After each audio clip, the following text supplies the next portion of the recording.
Hello, this is Janet Michael. In addition to hosting The Valley Today each weekday at noon on the River 95.3, I also produce podcasts. And I'm excited to kick off Season 2 of our podcast series in partnership with Rappahannock Electric Cooperative. It's called We Are REC. Every week we'll release a new episode talking to different people from REC about a host of different topics. We'll get tips for saving money on your electric bill.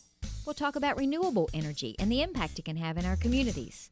We'll get some behind-the-scenes info about what happens when the power goes out in a storm. Don't miss out on information about community grants, scholarships, REC-hosted events, and more.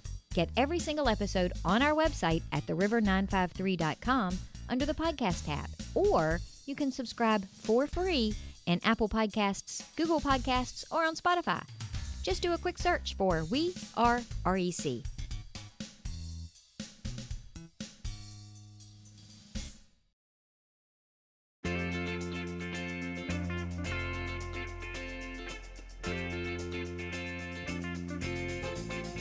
Hello and welcome to The Valley Today. I am your host, Janet Michael. It is Tourism Tuesday, Shenandoah County edition. As you are listening to the show, we of course though have pre-recorded it over Zoom on a Monday afternoon. I have a full screen of guests today. I'm pretty excited, and no matter how excited I am, I know that I am not going to match the excitement of Carrie Hahn, who is my partner in crime today from Shenandoah County Tourism, because we are talking about a topic that A, she loves to talk about and has talked about before, and B, has been trying to get on the radio show for months and months and months now. So Carrie, I'm going to let you have the honor of telling me who you've brought with you today on the Zoom screen.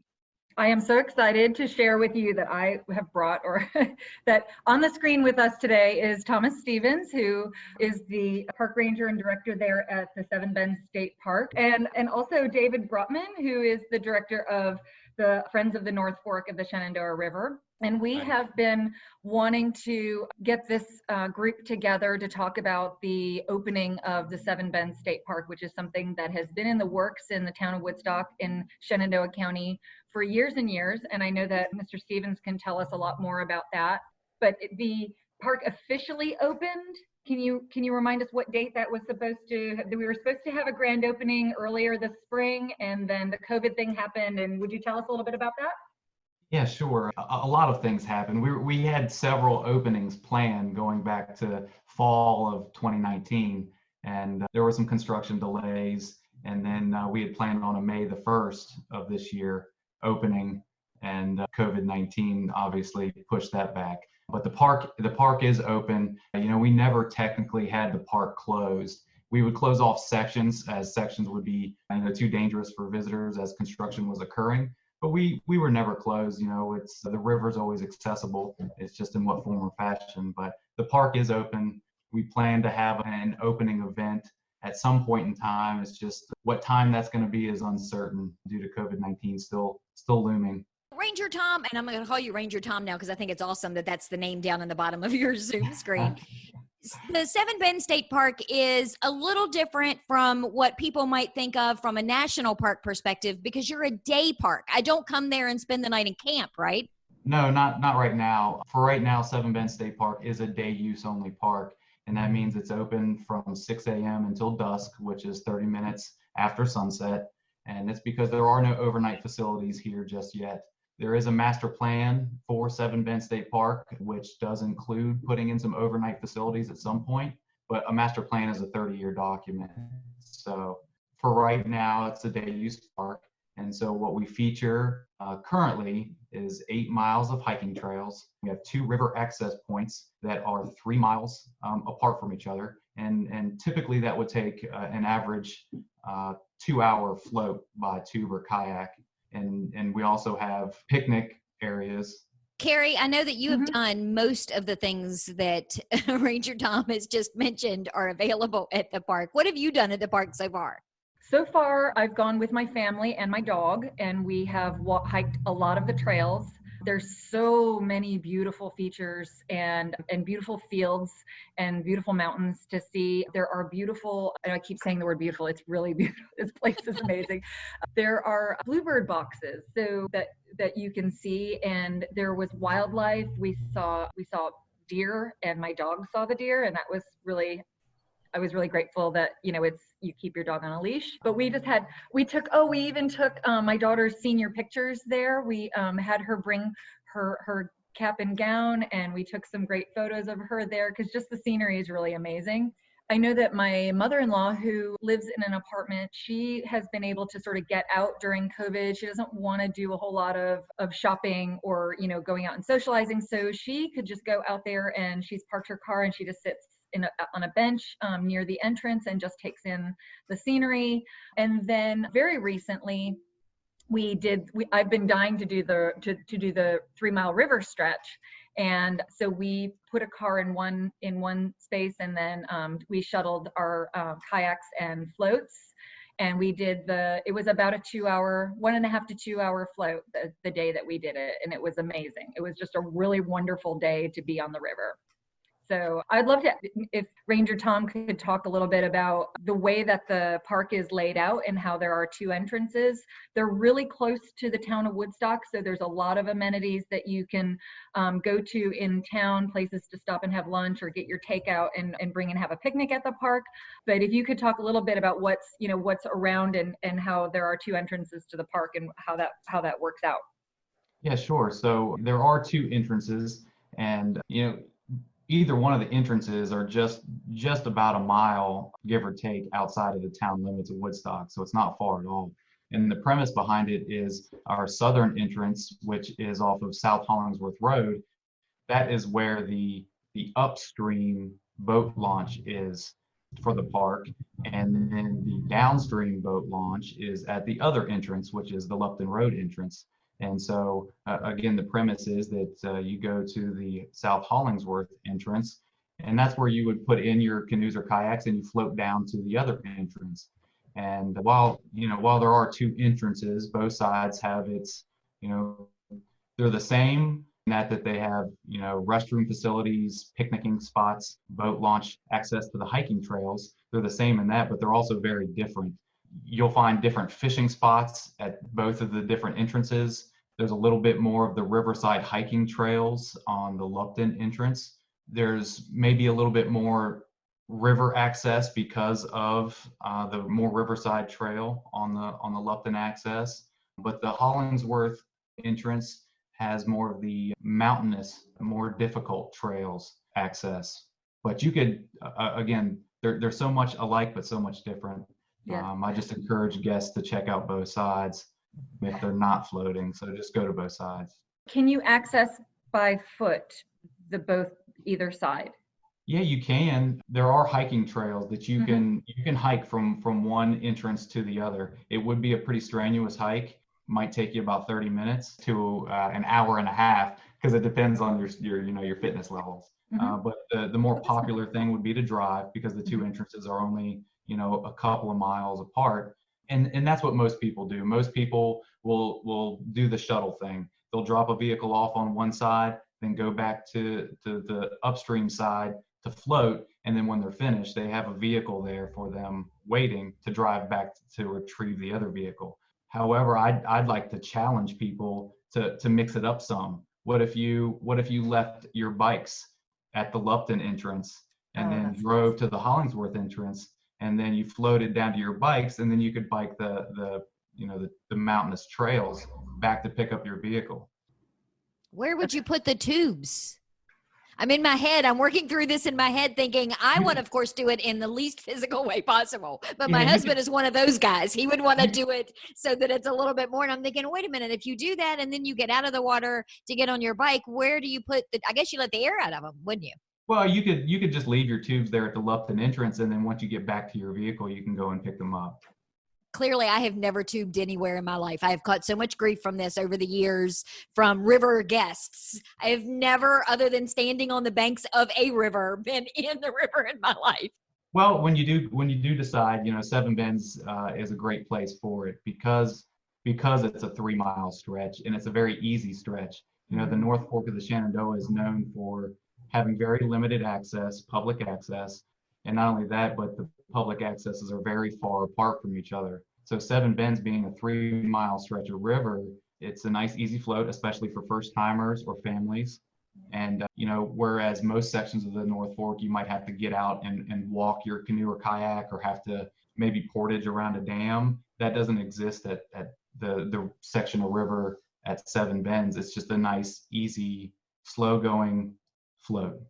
I want to point out something, because I do get a lot of people who contact my office and request, can I put my can we spend the day, put a kayak in at Mims Bottom Covered Bridge and come out in Strasburg? And I thought, oh gosh, people don't realize that the river is, and Mr. Brotman, you can probably speak to this a little bit. The river is sort of low and lazy. And because of the length of those bends, that's a really, really long stretch to go in between towns. And doing a 3-mile stretch that doesn't look like much on the map, but it's a 2-hour float is a really nice way to spend an afternoon. Sure.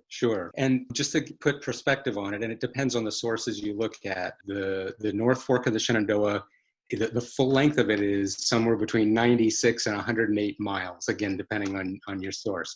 60 plus miles of that exist in Shenandoah County alone.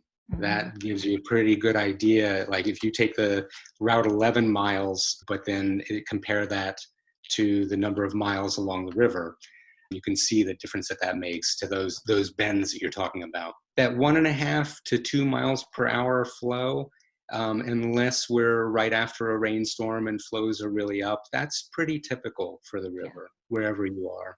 That's a good rule of thumb. Can we take a quick break? And then when we come back, David, can we talk a little bit about the partnership between the Friends of the North Fork of the Shenandoah and Seven Bend State Park, and how all of that kind of works together? Absolutely. That would be great.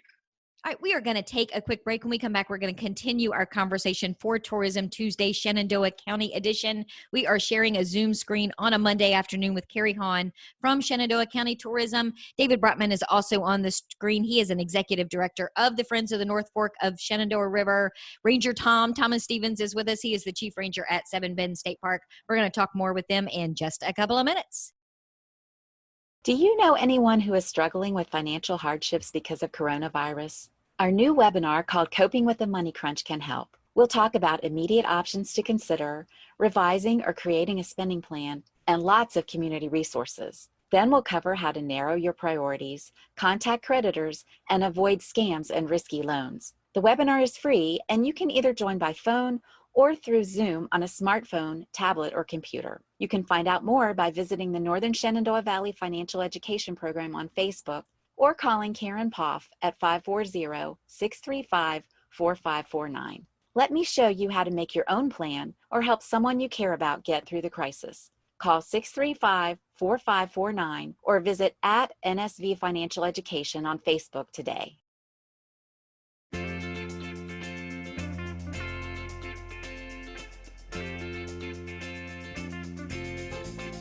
Welcome back to the Valley today. I am your host, Janet Michael. It is Tourism Tuesday, Shenandoah County Edition. As you are listening to the show today, we, however, have recorded it over Zoom on a Monday afternoon. Carrie Hahn is on the screen with me from Shenandoah County Tourism. Joining her is Ranger Tom. He is the Chief Park Ranger at Seven Bend State Park in Woodstock. Also on the screen with us is David Brotman. He is the Executive Director of the Friends of the North Fork of the Shenandoah River, and as we are about to learn, also of the Seven Bends, Friends of the Seven Bends State Park. So you guys are multiplying when new parks open, aren't you, David? That's right. So yeah, about 6 years ago, Friends of the North Fork took up the service of being also Friends of Seven Bend State Park. It was unofficial for the first 4 years, but as of about 2 years ago, we became officially Friends of Seven Bend State Park. It gives us the chance to serve an additional part of our mission of taking care of the North Fork and conservation in general, and improving people's access locally to nature and to the river itself. So it's a really, really terrific marriage. I had a gentleman on several years ago who was affiliated with the Friends of the North Fork of the Shenandoah, and I had no idea exactly what you guys do or that I personally could be a part of it. But people like me, volunteers who want to participate, are kind of the lifeblood of your organization. Yeah, it's very true. And not only is that true historically, maybe even more so now. We've just hired our first volunteer coordinator and are doing a lot of additional outreach to the public, helping people to become aware, as we're doing here today, of what we do. And we do a lot of volunteer programs.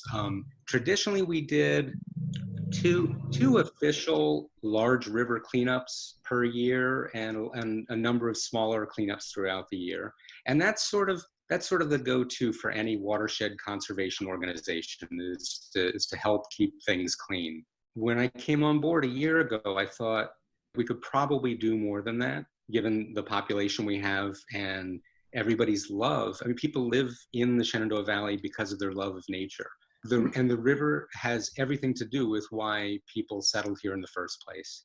So, David, one of the other roles that the Friends of the Seven Bend State Park play is, and you friends across the country, I think, do this as well, is you guys have other programming that you do. You mentioned to us during the break about the North Fork Youth Corps. Tom and I are working on something we're calling, the working title is North Fork Conservation Corps or North Fork Youth Corps.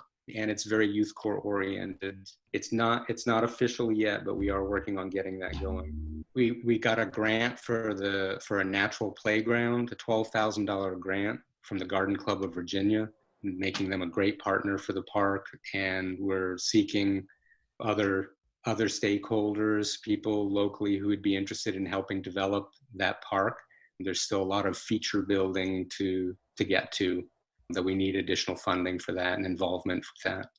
We've applied for scenic river status for an 8-mile stretch that encompasses the park, all the miles of the bends of the park. We very much want to get some classes going, photography classes, birding classes or walking groups, wildlife observation, maybe even some winter wildlife tracking would be a neat class to do. Wow. And we're an old organization. We've been around 32 years, but we've got a really small staff. And yet we offer a lot of things like this, but there's so much room at that park to do so much that we're going to be looking to the community, people who have a special talent or interest to come forward and let us know if they would like to teach something. So, and we can work together to formulate just a really good broad spectrum of things for people to do at the park. So it was interesting, Tom. We were talking before we started recording, and David just touched on it a little bit, that you joked that possibly one of the symptoms of COVID-19 is wanting to get out of the house because you have seen a massive uptick in people that are coming to the park. So does having programs in partnership with the Friends really help you kind of cover all of those bases?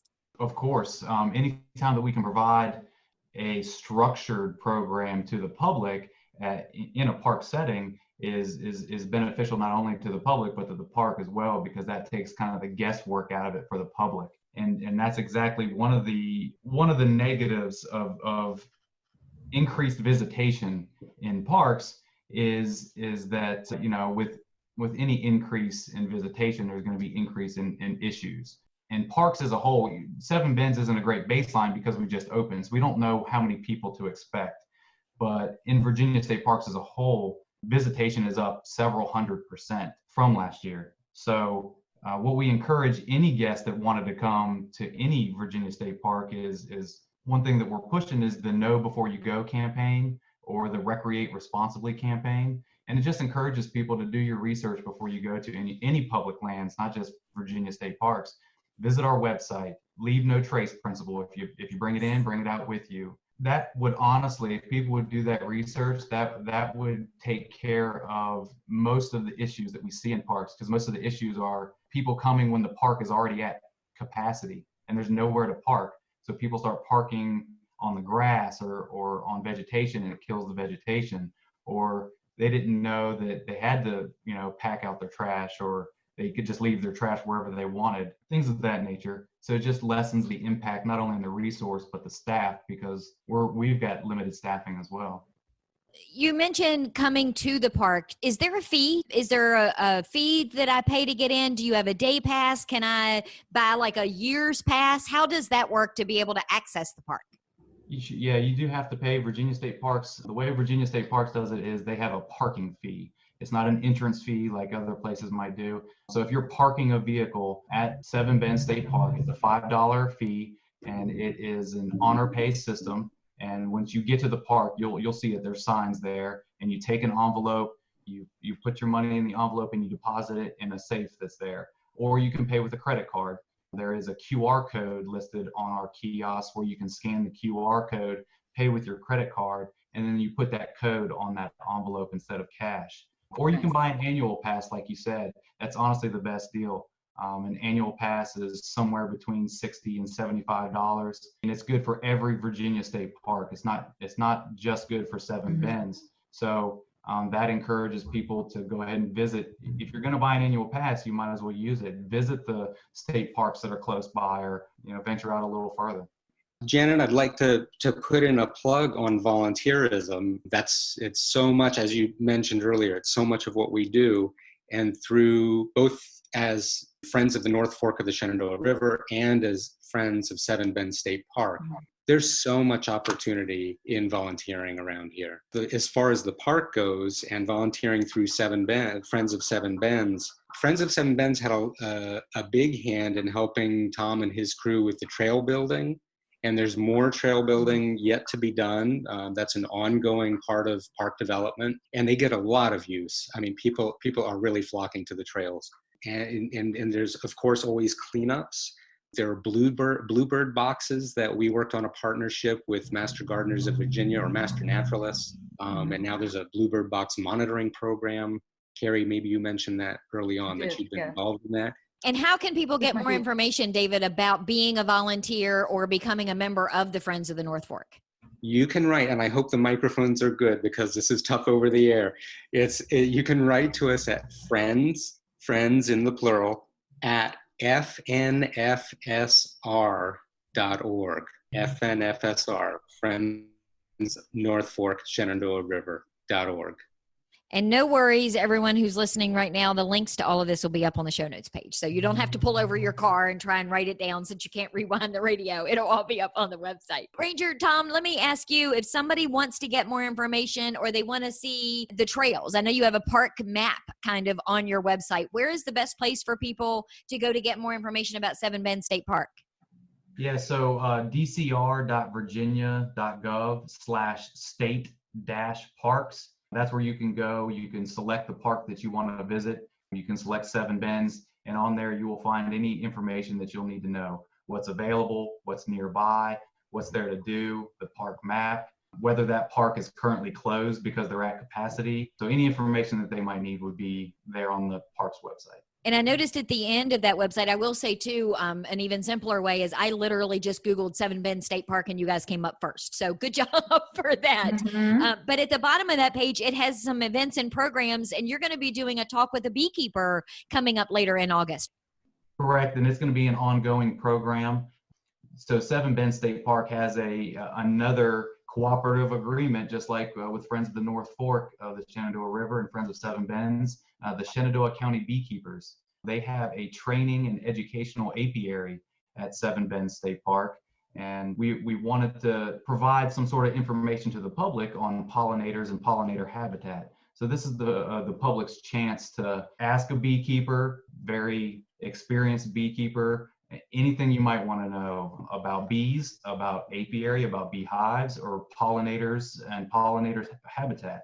Which is awesome, because the other thing I think that this pandemic has brought about is so many more people are gardening now that never did before, and they're getting into these natural hobbies, and beekeeping is probably one of them. So if somebody has been thinking that that's what they want to do, this is the perfect place for them to get all the information they need to get started. So Carrie, what do you have going on, or sadly not going on?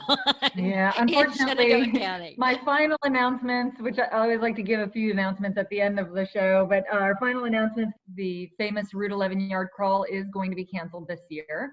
At the official level, it's going to be canceled. Now, who knows who will be hosting a yard sale that weekend, but regardless, that is canceled, and so is the Shenandoah County Fair. There won't be a fair this year, so that's really sad, but hopefully things will be looking up for next summer.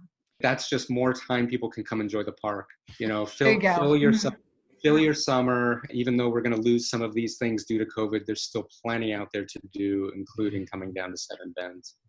And feel free, get out there on the river, take some, if you get a chance to take some pictures, do that. I know you can, tag Shenandoah Travel on your Instagram or visit Shenandoah County on Facebook. And we'd love to see people's photos of having fun on the river or at the park or hiking and things like that. So I know I certainly have some great photos from when my family was on the river. And we have a seasonal photo contest. It runs year-round from anywhere in the North Fork watershed, but of course, any photos from the park are just great contributions to that. Cool beans. So now I got to get out my camera. I got to go get a tube for the river. There's so many things I have to do now because I will lend you my unicorn. Yes, I want your unicorn tube. I totally want that. But we are going to wrap up today's conversation for Tourism Tuesday Shenandoah County edition. We have been chatting with David Brotman. He is the executive director of the Friends of the North Fork of the Shenandoah River and Seven Bend State Park. Ranger Tom Stevens is also on the screen with us. He is the chief park ranger at Seven Bend State Park. Carrie Hahn, of course, as always, first Tuesday of the month. I appreciate all of you taking some time out of your day to come and chat with me today. It's been a great conversation. Thank you so much, you all. We'll be back tomorrow. I'll have a brand new episode of The Valley Today ready to go for you just a few minutes after noon. So meet me back here then.